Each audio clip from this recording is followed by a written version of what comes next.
अस्सलाम वालेकुम and a very warm welcome. आप देख रहे हैं रौनक रमज़ान। मैं हूं सिद्रा इकबाल और आज एक दफ़ा फिर एक बहुत ही इंटरेस्टिंग, एक बहुत ही दिलचस्प और इंसाइटफुल सेशन के साथ आपके सामने हाज़िर हुए हैं। सहरी का वक्त तो ख़त्म हो गया, लेकिन रमज़ान मुबारक की ये मुबारक सातें हमें ये मौका देती हैं कि हम आपस में बैठें और कुछ दीनी, कुछ माशरती मसाइल में का दीन की रूह से उनमें रहनुमाई हासिल करने की कोशिश करें। आज भी हमारा सब्जेक्ट दुआओं के हवाले से है। कहा जाता है कि ख़ास तौर पर रमज़ान मुबारक में दुआएं मकबूल होती हैं। आप रात के आखिरी पहर उठते हैं, सहरी करते हैं, तो ये वो वक्त होता है जब अल्लाह के दरबार में अगर हम हाज़िर हों और उससे इल्तिजा करें तो यकीनन वो दुआएं मकबूल होती हैं। दुआ के हवाले से ये भी कहा जाता है कि ये तक़दीरों को बदल देता है। अगर आई भी मुश्किल या आपके सामने आने वाला जो मसला है वो हल ना भी होता हो, तो दुआ में इतनी तासीर होती है कि वो आपके अपने दिल को बदल दे कि आप अल्लाह की रज़ा में राज़ी हो जाएं। इसी नोट के साथ आज के प्रोग्राम का, आज के सेगमेंट का आगाज़ करते हैं और आपके मुख्तलिफ सवालात को भी इसमें शामिल करते हैं। सबसे पहले जो हमारा आज का पैनल है उससे मैं आपको इंट्रोड्यूस कराती चलूँ। हमारे साथ मौजूद हैं मुफ्ती शाहिद मदनी साहब और आप ही के साथ तशरीफ़ रखते हैं अल्लामा असगर शहीदी साहब। बहुत बहुत शुक्रिया आप दोनों की यहाँ मौजूद होने का। मुफ्ती साहब, सबसे पहले क्योंकि आज का हमारा टॉपिक दुआ के हवाले से ही था, क्योंकि लोग चाहते हैं कि दुआ करने का सही तरीका उनको पता हो, किस तरह उनको उनकी दुआएं मकबूल हो सकती हैं। और ख़ास तौर पे एक वालदा ने अपने बेटे के हवाले से सवाल किया है कि वो बचपन में तुतलाने की जो आदत थी वो अभी तक कंटिन्यू कर रही है। किसी ने उनको हवाला दिया हज़रत मूसा अलैहिस्सलाम की दुआ जो कि कुरान हकीम में भी दर्ज है, ज़बान की लकनत को दूर करने के लिए, तो उसके हवाले से कुछ थोड़ी सी उनकी रहनुमाई फरमाइए। बिस्मिल्लाहिर्रहमानिर्रहीम। अरबी ज़बान में दुआ का माना होता है पुकारना, और जब हम लफ्ज़ दुआ इस्तेमाल करते हैं अल्लाह से दुआ करना, तो इसका मतलब ये होता है अल्लाह को पुकारना और अल्लाह से मांगना। कुरान में अल्लाह ताला इरशाद फरमाता है व इज़ा सअलका इबादी अन्नी, ए मेरे महबूब सल्लल्लाहु अलैहि वसल्लम, जब आपसे सवाल करें मेरे बंदे अन्नी मेरे बारे में, फ़इन्नी क़रीब, तो आप इरशाद फरमाइए कि मैं करीब हूँ। जैसा कि कुरान ही में फरमाया अक़रबु इलैहि मिन हब्लिल वरीद। उजीबु दावत दाई, दुआ से दाई है पुकारने वाला, इसमें फ़ाइल का सीगा है कि मैं सुनता हूँ दुआ करने वाले की दुआ को। इज़ा दाआन, जब वो दुआ करता है। नबी करीम सल्लल्लाहु अलैहि वसल्लम फरमाते हैं कि अद्दुआउ सिलाहुल मुमिन, दुआ मोमिन का हथियार है। और इसी तरह नबी करीम सल्लल्लाहु अलैहि वसल्लम फरमाते हैं कि अद्दुआउ मुख्खुल इबादा, कि दुआ जो है वो इबादत का मग़ज़ है, यानी पूरी इबादत का ख़ुलासा है। और इसी तरह आप इरशाद फरमाते हैं कि अद्दुआउ यरुद्दुल क़दाआ, के बाज़ औक़ात दुआ क़ज़ा को भी बदल देती है, अगरचे उसमें तफसील है। तो बहरहाल हमें अल्लाह ताला से दुआ करते रहना चाहिए। और जो लुकनत का मसला है, बिल्कुल जो दुआए मूसा अलैहिस्सलाम है वो भी पढ़ें। और इसके साथ साथ अगर या वदूदू, अल्लाह ताला के सिफ़ाती नाम में से एक सिफ़ाती नाम है या वदूदू, या वदूदू, या वदूदू, ये 141 मरतबा पानी पे दम करके अपने बेटे को पिलाएं, तो इंशाअल्लाहुल जलील उनकी लुकनत दूर होगी। हम भी दुआ करते हैं कि अल्लाह तबारक व तआला उन्हें लुकनत की बीमारी से शिफायाबी अता फरमाए। सही। लामा साहब, आप क्या कहना चाहेंगे दुआ के हवाले से? लोगों को बताइए कि एक तो हम पहले भी अपने सेगमेंट में ये डिस्कस कर रहे थे कि रात के आखिरी पहर अगर दुआ की जाए तो वो बहुत वो मकबूल होती है, कबूल होती है। इसके हवाले से कुछ कहना चाहेंगे? देखिए, बात है बिस्मिल्लाहिर्रहमानिर्रहीम, जैसे दुआ की कबूलियत के बारे में है, तो दुआ की कबूलियत के बारे में जब पूछा गया रहमतुल आलमीन और हज़रत अली अलैहिस्सलाम से पूछा गया, तो आपने फरमाया कि दुआ की कबूलियत के जब इंसान दुआ करने के लिए बैठता है और जब बारगाह इलाही में हाथों को बुलंद करता है, तो सबसे पहले वो जो है सबसे पहले खुदा से अपने गुनाहों की माफ़ी मांगे, इस्तग़फ़ार करे और खुदा की नेमतों का शुक्र अदा करे, और उसके बाद दरूद भेजे मोहम्मद आले मोहम्मद पर। तो हम कैसे नहीं उसकी दुआ कबूल करेंगे? जब तू दरूद भेजता है मोहम्मद और उनकी आल पर, तो तेरी दुआ फ़ौरन अर्श पे कबूल हो जाती है। तो सबसे बड़ी बात यह है कि दरूद एक वही चीज़ है जो अगर मोहम्मद आले मोहम्मद भेजा जाए तो दुआ कबूल हो जाती है। उसकी एक छोटी सी मिसाल मैं आपको देता चलूँ। जब आदम को जन्नत से उतार दिया गया ज़मीन की तरफ, बाज़ी जगह रिवायत फेंक दिया गया, जब नीचे 100 साल तक रोते रहे, और रोते रहे तो फिर जिब्रील आए, बोला हाँ, बोला माफ़ी चाहिए, बोला माफ़ी ऐसे मिलती है? तफसीर दुर्र मंसूर अल्लामा जलालुद्दीन सतवी से बयान कर रहा हूँ। तो उस पर उन्होंने लिखते हैं, अल्लामा लिखते हैं, मौरख़ीन लिखते हैं कि आदम रोते रहे 100 साल तक। उसका जिब्रील आए, कहने लगे खुदा क्या चाहते हो? खुदा से माफ़ी चाहता हूँ। बोला माफ़ी ऐसे मिलती है, देखो क्या इबारत लिखी है आसमान पे, उस इबारत को पढ़ो, उस इबारत को पढ़ के मांगोगे बहक़ मोहम्मद, बहक़ अली, बहक़ फ़ातिमा, बहक़ हसन, बहक़ हुसैन। ये आपने दुआ करी तो खुदा ने आदम की दुआ को कबूल कर लिया। जब बाबा आदम की दुआ इस वसीले से कबूल नहीं हुई तो फिर हम जो हमारे वालिद हैं, जब उनको इस वसीले की ज़रूरत है, हमें क्यों नहीं ज़रूरत है इस वसीले की। और इस वसीले से जो भी हम दुआ करते हैं वो दुआ हमारी बारगाह इलाही में कबूल हो जाती है। दीनी एतबार से जब हम वसीले की बात करते हैं तो कई लोगों के लिए मुश्किल होता है इस बात को समझना। ये बिल्कुल ऐसा ही है जैसे आज के ज़माने में आप कहीं जाना चाहें तो आप हमेशा कहते हैं कि जी रेफरेंस मुझे चाहिए होता है, कोई ना कोई लिंक निकल आए, तो ये भी उसी तरह का रेफरेंस है और ये अल्लाह ताला की बारगाह में मकबूल भी होता है। एक छोटा सा ब्रेक लेते हैं, इस वक्त आपके साथ दोबारा हाजिर होंगे, हमारे साथ रहिए।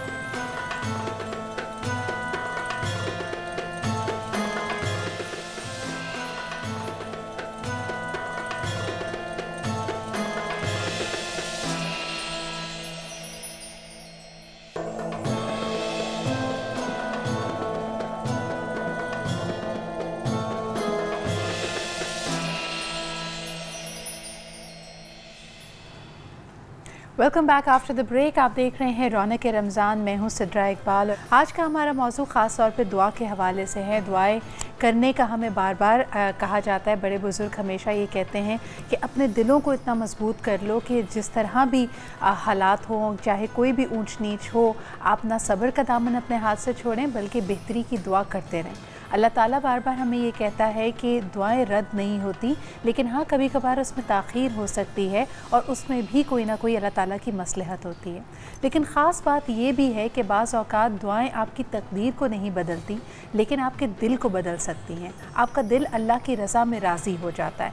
ये भी एक बहुत बड़ा बेनिफिट है दुआ का, जिसके बारे में हम बात करना चाहेंगे। आपके क्वेश्चंस हम तक पहुँच रहे हैं ख़ास तौर पर दुआ के हवाले से। एक बड़ा ही इंटरेस्टिंग सवाल है मुफ्ती साहब, ये मैं आपके सामने रखना चाहूँगी कि वैसे तो कहा जाता है कि किसी भी मसले के हवाले से अल्लाह ताला से दुआ करनी चाहिए, लेकिन ख़ास तौर पे जब माल में या कमाई में बरकत के लिए या उसको बढ़ा देने के लिए, रिस्क को खोल देने के लिए दुआ की जाती है, तो कुछ लोग इस मुखालते में भी पड़ जाते हैं कि क्या हम बहुत ज़्यादा मटीरियलिस्टिक हो रहे हैं, क्या हम अल्लाह ताला से दुनियावी चीज़ों की ख्वाहिश ज़ाहिर करके कोई गलती तो नहीं कर रहे। इस पर थोड़ी सी रहनुमाई कीजिएगा। देखिए, जब हम दुआ करते हैं रब्बना आतिना फिद दुनिया हसना व फिल आखिरती हसना, पहले हम दुनिया में हसना मांगते हैं, फिर आखिरत में हसना मांगते हैं। तो अगर आप दुनियावी आसाइश और दुनियावी राहत जायज़ तरीके से तलब करते हैं, इस्लाम में बिल्कुल इसकी मुमानअत नहीं है। मोमिन अल्लाह का बंदा है, वो ये चाहता है उसकी दुनिया भी अच्छी हो और उसकी आखिरत भी अच्छी हो। शरअन इसमें कोई कबाहत नहीं है, लेकिन सिर्फ दुनिया ही को फोकस कर लेना, जैसे रिस्क का लफ्ज़ आपने इस्तेमाल किया, अरबी ज़बान में हमारे यहाँ रिस्क कहा जाता है माल को।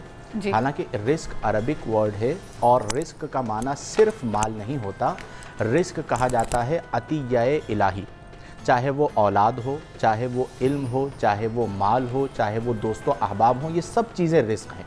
और जब हम ये बात आया मुबारका की रोशनी में समझते हैं कि वमिम्मा रज़क़नाहुम युनफ़िक़ून, वो हमारे दिए हुए रिस्क से खर्च करते हैं, तो हम समझते हैं इससे मुराद सिर्फ माल है, नहीं, इससे मुराद इल्म भी है, इससे मुराद औलाद को अल्लाह के रास्ते में तरबियत देकर उनको दीनदार बनाना, ये भी रिस्क में शामिल है। सही, यानी रिस्क के मायने बहुत वसी हैं, उसको उसी तरह देखा जाए। और वाकई अगर आसाइशों के अल्लाह ताला से आप ख्वाहिशमंद हैं तो इसमें कोई मुमानियत नहीं है दीन में।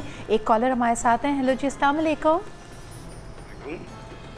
हेलो, अस्सलाम वालेकुम। वालेकुम अस्सलाम। आपका क्या सवाल है जी? मेरा सवाल कारी साहब से ये है ना कि बहुत सारे बंदे ये कहते हैं कि रमज़ान में झूठ बोलने से रोज़ा टूट जाता है जी।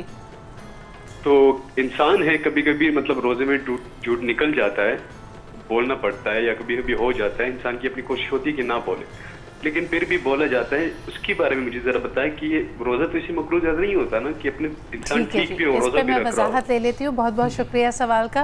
अल्लामा साहब, पहले आप इस पे अगर कमेंट करना चाहें फिर मैं मुफ्ती साहब के पास। बात यह है कि झूठ, बाज़ी जगह झूठ बोलना भी जायज़ है कि जहाँ किसी की जान बच रही हो, जहाँ दो लोगों में सुलह हो रही हो, वहाँ झूठ बोलना जायज़ है। अब बाज़ी मरता जब झूठ बोला जाता है, अगर किसी मसलहत है, कोई मसलहत ऐसी आ रही है कि हम आप झूठ बोलते हैं, तो वहाँ झूठ बोलना जायज़ है। फजूल में झूठ बोलने के लिए मना किया गया है। जब भी कहा गया कि झूठों पे खुदा की कौम ज़ालिमीन, झूठों पे खुदा। पर्टिकुलरली अगर उनका सवाल है कि क्या इससे रोज़े पे कोई फ़र्क पड़ता है? नहीं, रोज़े पे बिल्कुल फ़र्क पड़ेगा। अगर एक आदमी झूठ कंटिन्यू बोले जाए तो रोज़े पे क्यों नहीं असर पड़ेगा। बेसाख्ता इस्लाम में है फ्लेक्सिबिलिटी। फ्लेक्सिबिलिटी मीन लचक, कोई चीज़ जबरन नहीं है।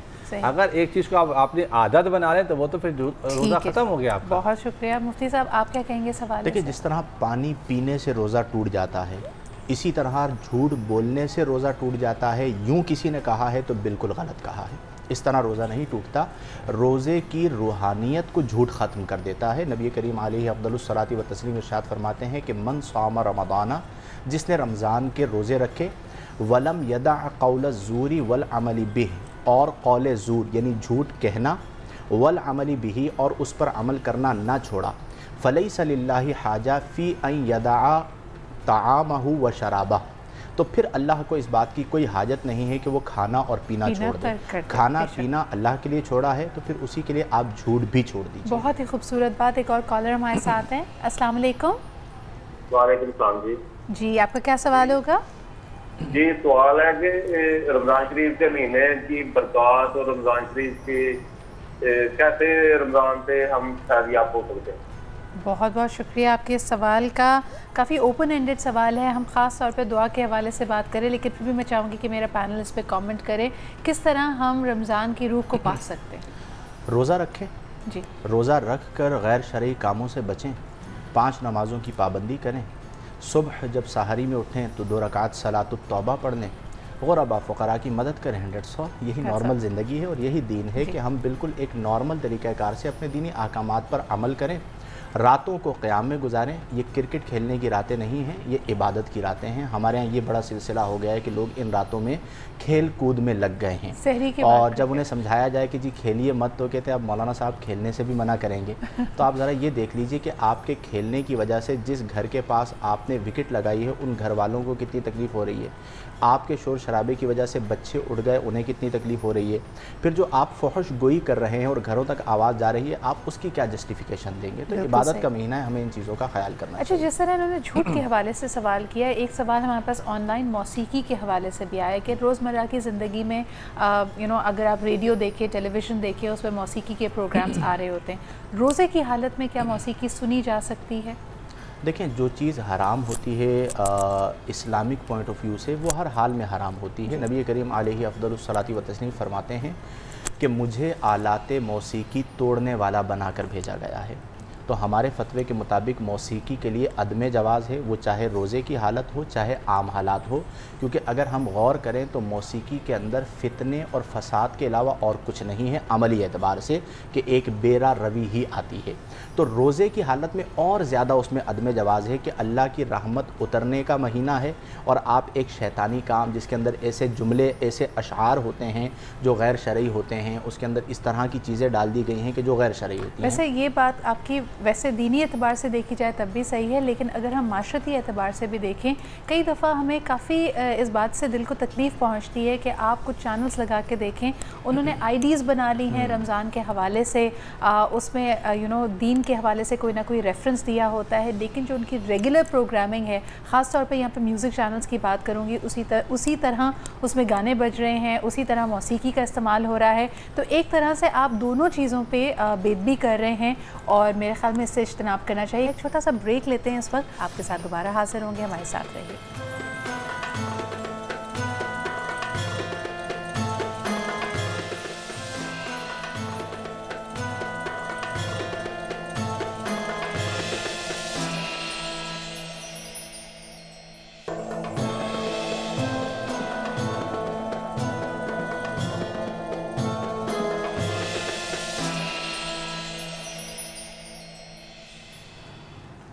Welcome back after the break. आप देख रहे हैं रौनक रमज़ान, मैं हूँ सिद्रा इकबाल और कॉलर हमारे साथ हैं, उनसे बात करते हैं। हेलो जी, अस्सलाम वालेकुम। आपके टेलीविज़न का बहुत ज़्यादा वॉल्यूम हाई है, उसको पहले म्यूट कीजिए फिर अपना सवाल कीजिए। हेलो हेलो, अनफॉर्चुनेटली आपसे हमारा राब्ता मुनक़ता हो गया। आप दोबारा कॉल कर सकते हैं, 0800 14455 हमारा नंबर है। लामा साहब, आप क्या कहेंगे, कोई ऐसी सूरत हाल जिसमें आप समझते हैं कि दुआएं रद्द भी हो सकती हैं? दुआएं रद्द, पहले तो जो दुआ रद्द के लिए जो फरमाया गया, पहले तो एक सुन लें जो दुआ है क्या चीज़। मौला मुत्तकियन फरमाते हैं कि अगर हर चीज़ किस्मत में होती तो हम दुआ को नहीं रखते। एक बात। दूसरी बात, अभी आप जो इंट्रो दे रही थी उसमें एक थोड़ा सा सहल कर दूँ, उससे अगर नाराज़ ना हो। मौला मुत्तकियन फरमाते हैं अगर हर चीज़ तकदीर में होती, हर चीज़ तकदीर में होती, जो काम तुम्हारे साथ होना है हर चीज़ अगर तकदीर में होती तो हम दुआ को नहीं रखते। तकदीर अपने आखिरी मराहिल में थी, तुमने दुआ की, हमने तकदीर को पलट दिया। अब रसूल खुदा रहमतुल्लाह अलैहि सल्लल्लाहु अलैहि वसल्लम अपनी बेटी फ़ातिमा ज़हरा सलामुल्लाह अलैहा को जो पहला सवाल था वो जवाब कट गया था, नहीं दे पाए थे, वक्फ़ा हो गया था। उसमें आप अपनी बेटी को तालीम फरमाते हैं, कहते हैं बेटा एक जुम्मे की शब में एक ऐसा टाइम है दुआ का कि उस टाइम दुआ रद्द नहीं होती। बोला बाबा वो कौन सा टाइम है जिस टाइम दुआ रद्द नहीं होती? बोले जब सूरज निफ्स ग़ुरूब हो जाए उस टाइम तुम दुआ करो परवरदिगार से, तो उस टाइम तुम्हारी दुआ रद्द नहीं होगी। और उसके साथ एक दुआ तालीम फरमाते हैं अपनी बेटी को, कहते हैं बेटा ये ज़रूर पढ़ो, सुबहान अल्लाह ला इलाहा इल्ला अंता या हन्नान या मन्नान या बदीओ और समावात वल अर्ज़ या ज़ुल जलाल वल इकराम है। और उसके बाद दरूद पढ़ो जी। फिर फरमाते हैं अल्लामा साहब एक कॉलर हमारे साथ है, उनसे बात कर लेते हैं, बल्कि दो कॉल्स हैं हमारे साथ। हेलो जी, अस्सलाम वालेकुम। वालेकुम सलाम जी, क्या सवाल करना चाहेंगे आप? मैम एक्चुअली मैं आज से बात कर रहा हूँ लाहौर से जी। मैंने ज़कात के बारे में मुफ्ती साहब से पूछना था कि मेरा इस टाइम राइट नाउ मेरा कोई बिजनेस नहीं है और मेरे काफी पैसे मैंने इन्वेस्टमेंट की थी काफी जगह पे और वहाँ से मुझे कुछ मिल नहीं रहा, या अपना क्या कहते हैं प्रॉफिट, बिजनेस प्रॉफिट, और जो मेरे साथ डील हुई मुझे कुछ मिल नहीं रहा। तो क्या मेरे पर ज़कात किस तरीके से मेरे पर वाजिब होगी या कैसे मैं दे सकता हूँ ज़कात? कोई वजाहत आप चाहेंगे? की अमाउंट क्या है आपकी इन्वेस्टमेंट की अमाउंट इस वक्त आप कुछ शेयर करना चाहेंगे? समथिंग कोई मेरा ख्याल 50 लाख के करीब करीब। और आपका कुल असासा जो साल भर आपके पास रहा हो, जो आपका असासा है, एसेट है आपका? नहीं वो कुछ भी नहीं, मेरे पास सिर्फ एक छोटा सा घर है और यहाँ मैंने जो एक प्लॉट लिया हुआ है। बहुत बहुत शुक्रिया आपके कॉल करने का। इस पे हम बात करते हैं, एक और कॉलर से बात कर लेते पहले। हेलो जी, अस्सलाम वालेकुम। वालेकुम सलाम। तो ये बात कर रहा हूँ रावलपिंडी से। मेरा ये अलामा साहब से सवाल है कि अभी इन्होंने दुआ के बारे में जी ये जो बात की है कि हज़रत आदम अलैहिस्सलाम ने अली मुर्तज़ा रज़ियल्लाहु तआला अन्हु का भी वास्ता दिया, नबी पाक सल्लल्लाहु अलैहि वसल्लम का भी वास्ता दिया, हुसैन अलैहिस्सलाम का वास्ता दिया, क्या ये इसकी कोई मुस्तनद इनके पास दलील है? ठीक है जी, बहुत बहुत शुक्रिया आपके कॉल करने का। ये दोनों सवाल मैं आपके पास ले जाती हूँ। मुफ्ती साहब, बड़ा इंपॉर्टेंट सवाल ज़कात से रिलेटेड है। अक्सर लोग कहते हैं कि एसेट तो होता है, जैसे घर है या प्लॉट है, उसको लिक्विडिफाई तो नहीं कर सकते, कैश इतना नहीं है, तो आप थोड़ा इस मसले पे बहुत मुख्तसरन मैं उसूल जिक्र कर देता हूँ, सब इससे हल कर सकते हैं। सोने पर, चांदी पर, सामान तिजारत पर और नकदी पर ज़कात होती है। बेशक सोने की रकम है 7.5 तोले सोना, चांदी है 52.5 तोले चांदी, या इतनी ही रकम की हाजत असलिया से ज़ायद या इतनी ही रकम का सामान तिजारत। नावाडेज़ सामान 52.5 तोले चांदी का जो रेट चल रहा है वो तकरीबन 36,000 रुपये चंद 100 रुपये है जी। तो 36,000 रुपये के अराउंड अगर किसी के पास रकम हो या इतने का सामान तिजारत हो और उस पर साल गुजर जाए तो फिर साल गुजरने के बाद उसे 2.5% अदा करना होता है। अभी भाई से हमने पूछा तो उन्होंने कहा कि तकरीबन 50 लाख रुपए के अराउंड उनकी इन्वेस्ट है, जो कि दर हकीकत सामान तिजारत कह लीजिए या इन्वेस्ट कह लीजिए, तो उस पर ज़कात अदा करना होगी। दर हकीकत होता यह है कि नफ़े पर ज़कात नहीं होती, सामान तिजारत पर। जैसे मैंने एक शॉप ली है और मेरी शॉप में 20 लाख रुपए का फॉर एग्जांपल सामान रखा है, तो हर साल उसका 2.5% देना होगा। तो ये हिसाब कर लें और कुल अमाउंट का 2.5% ये ज़कात में अदा करें। अभी अगर बिलफर्ज इनके पास नहीं है तो इनके लिए ये रुख्सत मौजूद है कि जब इनके पास माल आ जाए तो फिर ये उससे ज़कात अदा कर लें, इस इरादे के साथ कि इंशाल्लाह ज़कात देने की वजह से बरकत हो जाएगी और जो इस वक्त थोड़े से हालात क्राइसिस में चल रहे हैं वो निकल जाएंगे। हम बाज़ औक़ात बच रहे होते हैं कि शायद बचने की वजह से बच जाएगा, तो कसरत की दुआ नहीं करनी चाहिए, बरकत की दुआ करनी चाहिए, क्योंकि कसरत होकर भी क़िल्लत आ जाती है, लेकिन जहाँ पर बरकत हो वो थोड़ा भी हो तो फिर बहुत हो जाता है। बहुत ही खूबसूरत बात। एक और मेरे पास ऑनलाइन इसी से रिलेटेड सवाल है। सीनियर सिटीजन्स ये पूछना चाहते हैं कि रिटायरमेंट का उनका फ़ंड या पेंशन का फ़ंड होता है, वो उसी से गुजर बसर कर रहे हैं और कई दफ़ा उनको बैंक्स की मुख्तलिफ इन्वेस्टमेंट स्कीम्स में इन्वेस्ट कर दिया जाता है। उस मामले में फिर ज़कात किस तरह कैलकुलेट की जाएगी और किस तरह उन पर वाजिब होती है, इस पर बात करेंगे एक छोटे से ब्रेक के बाद।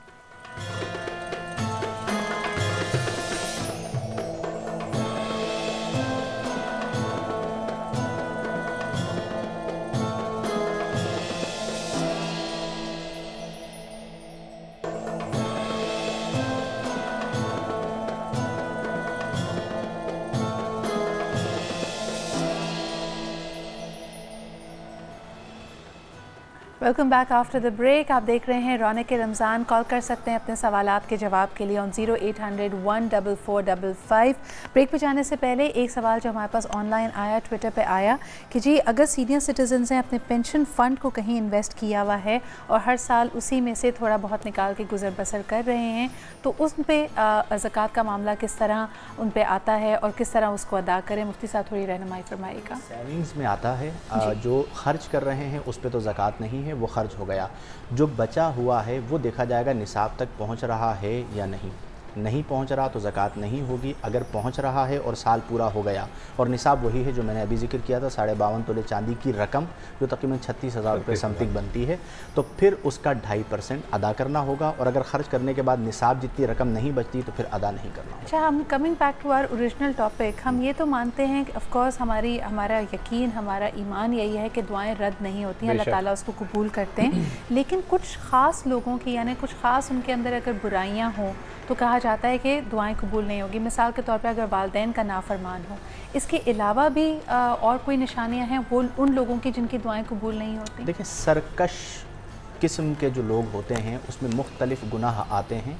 उनके बारे में रिवायात में आता है कि अल्लाह उनकी दुआ को कबूल नहीं फरमाता, जिनमें वालिदैन का नाफरमान है, शराब का आदी है, बदकारी का आदी है, सूद का लेन देन करने वाला है, जुल्मन लोगों को कत्ल करने वाला है। यानी जो ये बड़े बड़े जुर्म हैं इनकी अल्लाह दुआ कबूल नहीं फरमाता। लेकिन कब तक? जब तक कि तौबा ना करें, वरना तौबा तो कोई भी कर ले तो अल्लाह ताला तो तौबा को कबूल फरमाता है। नबी करीम अलैहि अफ़्ज़लुस सलाती व तस्लीम फरमाते हैं कि अत्ताइबु मिनज़ ज़म्बि कमन ला ज़म्ब लह, के गुनाह से तौबा करने वाला यूँ हो जाता है गोया उसने गुनाह किया ही नहीं। लेकिन रमज़ान में सहर, इफ्तार, तरावी और सहर के वक्त 2 रकात सलातुत तौबा पढ़ कर दुआ करना, ये वो औक़ात हैं जिन्हें कबूलियत के औक़ात कहा जाता है। दुआ की कबूलियत के औक़ात और दुआ की कबूलियत के मकामात, ये दोनों चीज़ें बहुत अहम हैं। कभी मौका मिलेगा तो हम तफसीलन इस पे बात करेंगे कि औक़ात कौन से हैं और फिर मक्कतुल मुकर्रमा और मदीनतुल मुनव्वरा में मकामात कौन से हैं और फिर उनकी क्या अहमियत है। लेकिन सिर्फ इतना कह दूँ, एक होता है किसी से दुआ करवाना और एक होता है किसी से दुआ लेना। आप अम्मी को कहें कि अम्मी दुआ कर दीजिए, ये मज़ेदार बात नहीं है। आप खिदमत ऐसी कीजिए कि उनके दिल से ख़ुद दुआ निकले। वो जो दुआ निकलती है उसकी फिर अपनी बात होती है। हम आजकल दुआ का कह देते हैं एक नॉर्मल लाइफ के अंदर, वो मज़ेदार बात नहीं है। आप खिदमत ऐसी करें कि सामने वाला ख़ुद दुआ दे, और जब वो ख़ुद दुआ देगा तो वो यकीनन अल्लाह की बारगाह में मकबूल होगी। नबी करीम सल्लल्लाहु अलैहि वसल्लम फरमाते हैं कि वालिद की दुआ अपनी औलाद के हक़ में रद्द नहीं की जाती। सुभान अल्लाह जी। लेकिन अभी तो आप यहाँ पे वालिदैन का हवाला दे रहे हैं या वो लोग जो हमारे करीब हैं और ऑलरेडी हमारे लिए दुआ गो होते होंगे, लेकिन ये जो इर्द गिर्द हम अक्सर देखते हैं कि जी फ़लाने बंगाली बाबा, उनसे दुआ कराइए और तमाम की तमाम आपकी तमन्नाएं पूरी होंगी, महबूब कदमों में होगा, पसंद की शादी होगी, इसके हवाले से आप क्या कहेंगे? जब तक हमारी कौम बेवकूफ़ बनने के लिए तैयार हैं तो इनके आस्ताने चलते रहेंगे इंशाअल्लाह। ज़ाहिरी असबाब तो यही नज़र आते हैं। अल्लाह वालों के पास बैठें, नाम से ज़ाहिर हो रहा होता है और फिर उनकी गुफ्तगू बता रही होती है कि वो जाहिल मुरक्कब और जाहिल मुतलक हैं। तो फिर आप उनके हुसूल माल का ज़रिया बन रहे हैं। लुटना है, लुटते रहिए। हमने तो आपको ये बताया कि अम्मी से दुआ करवाइए। घर में हमारी जन्नत होती है, हम दूसरों के पास जा रहे होते हैं और उनके आमाल भी गैर शरई होते हैं। और मैं तो ये कहता हूँ कि अक़रबु इलैहि मिन हब्लिल वरीद, उसका रब है तो तुम्हारा भी रब है ना। तुम खुद दर्द दिल के साथ सवाल करो। सबसे बड़ी मिसाल आपको फ़ौरन यही पता चल जाएगी कि कोई नजिस काम या कोई आपको गैर शरई काम की तरफ अगर माइल किया जा रहा है तो उससे किस तरह आपकी दुआएं या आपकी नेक तमन्नाएं पूरी हो सकती है, इस पर गौर कीजिए। एक कॉलर हमारे साथ है, उनसे बात करते हैं। हेलो जी, अस्सलाम वालेकुम। हेलो, अनफॉर्चुनेटली आपका रब्ता नहीं हो पा रहा। 0800-144-555 पे रब्ता कर सकते हैं। अल्लामा साहब, आप बताइए इस हवाले से आपका क्या कहना है कि लोग मेरे ख़्याल में या तो उजलत में होते हैं, उनको बहुत जल्दी होती है अपनी चीज़ों को पा लेने की, दुआओं को कबूल कराने की, किस तरह इस तरह के लोगों के झांसों में आ जाते हैं? देखिए, बात यह है कि वो कहते हैं कि ये अंगूठी पहन लो ये हो जाएगा, ये दुआ पढ़ लो ये हो जाएगा, ये वजीफ़ा कर लो ये हो जाएगा। वो बड़े आसानी से उसको देखता है, पीछे देखता है और मुस्कुराता है, कहता है पहले अपना भला तो कर लो। जिससे अपना भला नहीं हो रहा वो कौम का भला कर रहा है, उम्मत का भला कर रहा है, ऐसा नहीं है। मुत्तकी परहेज़गार लोग अलग होते हैं। और दूसरी बात यह कि जो दुआ के हवाले से मैं एक बात कहता चलूँ, हज़रत अलैहि सल्लम का इरशाद है, बड़ी अहम बात है कि दुआ तो सब करते हैं। आप कहते हैं जब दुआ तुम्हारी ख़त्म हो जाए तो एक जुमला ज़रूर कहो, माशाअल्लाह ला कुव्वता इल्ला बिल्लाह अलीउल अज़ीम। जब तुम ये जुमला कहते हो तो खुदा फरिश्तों को हुक्म देता है कि इसने दुनिया से रिश्ता तोड़ के अपने को मेरे हवाले कर दिया है, अब इसकी दुआ को मुस्तजाब कर दो। सुभान अल्लाह। तो दुआ के लिए कोई भी टाइम नहीं है, आप कभी भी तौबा कर सकते हैं। आप एंड में तौबा कर सकते हैं, 60 साल 70 साल 80 साल 90 साल उस टाइम भी तौबा कर सकते हैं जब आपको जहन्नुम में लेके जाया जा रहा, आपका कदम रखने है, आप पीछे मुड़ के बंदा देखता और होता है कि मालिक तू मुझे माफ़ नहीं कर सकता मुझे, तो खुदा कहता है मैं उस टाइम भी माफ़ कर दूँगा। सुभान अल्लाह। मुफ्ती साहब, एक और सवाल हमारे पास आया है, जिस तरह गुनाहों का जिक्र हो रहा है या बड़े जो आपने ख़ुद कहा कि जुल्म है या सरकशी के ज़मरे में आता है, किसी ने सवाल किया है कि अगर किसी ने किसी को कत्ल किया है तो क्या उसकी भी माफ़ी अल्लाह ताला देते हैं? और उसके कुरान में अल्लाह ताला इरशाद फरमाता है इन्नल्लाह यग़फ़िरुज़्ज़ुनूब जमीआ, अल्लाह तबारक व तआला तमाम गुनाहों को माफ़ फरमा देता है सिवाय शिर्क के, कि उसके साथ किसी को शरीक ठहराया जाए। तो ये जितने भी गुनाह कबीरा हैं, ऐसा नहीं है कि इनको करने की वजह से तौबा का दरवाज़ा बंद हो गया। अगर अपने रब की तरफ बंदा रुजू करता है और वो कब्र की मंजिल तक नहीं पहुंच जाता तो अल्लाह उसे माफ़ फरमाता है। लेकिन नदामत हो, कानों को हाथ लगा लेना तौबा नहीं है।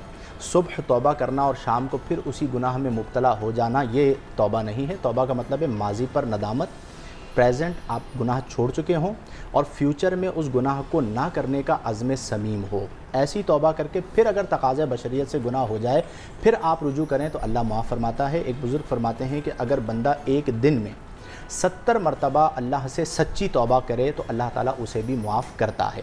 लेकिन जो कानून है उसके तहत क़िसास या दियत उससे ली जाएगी और उसकी तौबा उसका और उसके रब के दरमियान का मामला होगा अगर वो मुसलमान है।